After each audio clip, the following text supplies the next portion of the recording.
അപ്പോഴേ നമ്മുടെ ഇന്നത്തെ സ്പെഷ്യൽ എന്താണെന്ന് അറിയാമോ? ഒരു സ്പെഷ്യൽ ഉണ്ടാക്കിയേട്ടാ ഇന്ന് ശനിയാഴ്ചയാണ്. അപ്പോൾ ഇപ്പോൾ രാത്രി 7:30 മണിയായിട്ടുണ്ട് കേട്ടോ. അപ്പോൾ രാവിലെ ഇത്തിരി പോത്തിറച്ചി മേടിച്ചായിരുന്നു. നല്ല ഫ്രഷ് പോത്തിറച്ചി ഇവിടെ നിന്ന് കോതാട്ടം കിട്ടിയേട്ടോ. അപ്പോൾ ഞങ്ങൾ വാങ്ങിച്ചപ്പോൾ ഞാൻ ഓർത്ത് കപ്പയും കിട്ടി, കപ്പയും അവിടെ നിന്ന് തന്നെ കിട്ടി നമുക്ക്. അപ്പോൾ കപ്പയും ഇറച്ചിക്കറി ഒന്ന് വെച്ച് നോക്കിയാലോ എന്ന് വിചാരിച്ചു. മിക്സ് ചെയ്തിട്ടില്ല, ഇറച്ചിക്കറി വേറെ കപ്പ വേറെ. കപ്പയിൽ ഇത്തിരി മഞ്ഞപ്പൊടിയൊക്കെ ഇട്ടാണ് ഞാൻ പുഴുങ്ങി ഉടച്ചേക്കണത് കേട്ടോ. പക്ഷേ ഇറച്ചിക്കറി ഞാൻ ഒരു പ്രത്യേക രീതിയിലാണ് വെച്ചിരിക്കുന്നത്. നമ്മൾ പച്ചമുളകും ഇഞ്ചിയും വെളുത്തുള്ളി ഇതെല്ലാം ചതച്ച് ഇട്ട് പിന്നെ സവാള എല്ലാം അരിഞ്ഞിട്ട് പൊടികളെല്ലാം കൂടി കുഴച്ച് മല്ലിപ്പൊടി, മസാലപ്പൊടി, കുരുമുളക് പൊടി, മഞ്ഞൾപ്പൊടി ഇതെല്ലാം ഇട്ട് മിക്സ് ചെയ്ത് ഒരു 1.5 മണിക്കൂറോളം മിക്സ് ചെയ്ത് വെച്ച് അതിന് ശേഷമാണ് അല്പം വെള്ളം ഒഴിച്ച് വേവിച്ച്. അപ്പോൾ നമ്മൾ ഡ്രൈ ആക്കിയല്ല എടുക്കണം, കറിയായിട്ട് എടുക്കണം.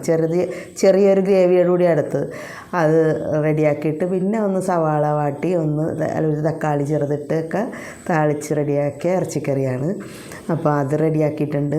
കപ്പയും പുഴുങ്ങി ഉടച്ച് വെച്ചിട്ടുണ്ട് കേട്ടോ. അപ്പോൾ ഞാൻ ഒരു പ്രാവശ്യം ഇതിനു മുമ്പ് ഉണ്ടാക്കിയിട്ടുണ്ട്. അപ്പോൾ ഇന്നും കൂടി ഉണ്ടാക്കി. ഇന്ന് സാറ്റർഡേ ആണ്. അപ്പോൾ അല്പം രാത്രിയാണ്, വേറെ ഫുഡൊന്നുമില്ല. ഇതാണ് ഞങ്ങളുടെ ഫുഡ് ഇന്ന് രാത്രിത്തെ. അപ്പോൾ അധികം ലേറ്റായിട്ടില്ല, 7:30 മണിയായിട്ടുള്ളൂ. ഇവിടെ കുറച്ചേ എടുക്കുന്നുള്ളൂ കേട്ടോ. രാത്രിയിൽ കുറച്ച് കഴിക്കാറുള്ളൂ ഞാൻ. അപ്പോൾ അല്പം കപ്പ എടുക്കാം. നല്ല കപ്പയായിരുന്നു. കപ്പയ്ക്ക് അല്പം മഞ്ഞപ്പൊടി ഇടാറുണ്ട് ഞാൻ. അങ്ങനെ മഞ്ഞപ്പൊടി ഇട്ടാണ് എടുത്തേക്കണത് കേട്ടോ.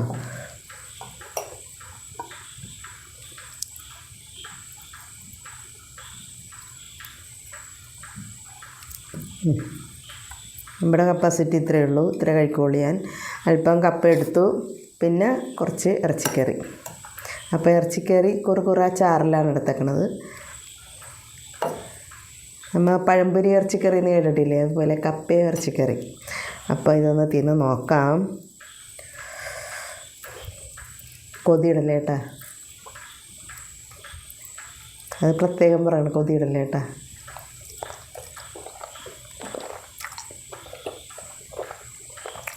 സൂപ്പർ,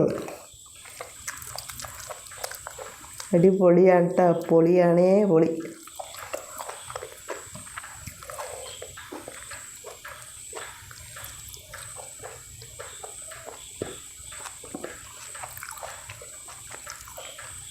സൂപ്പറാണ് കേട്ടോ. അപ്പം നിങ്ങളൊക്കെ ഭക്ഷണം കഴിച്ചു കാണുമെന്ന് തോന്നുന്നില്ല. എന്നാലും എല്ലാവർക്കും ഒത്തിരി സ്നേഹത്തോടും നന്ദിയോടും കൂടി ബായ്.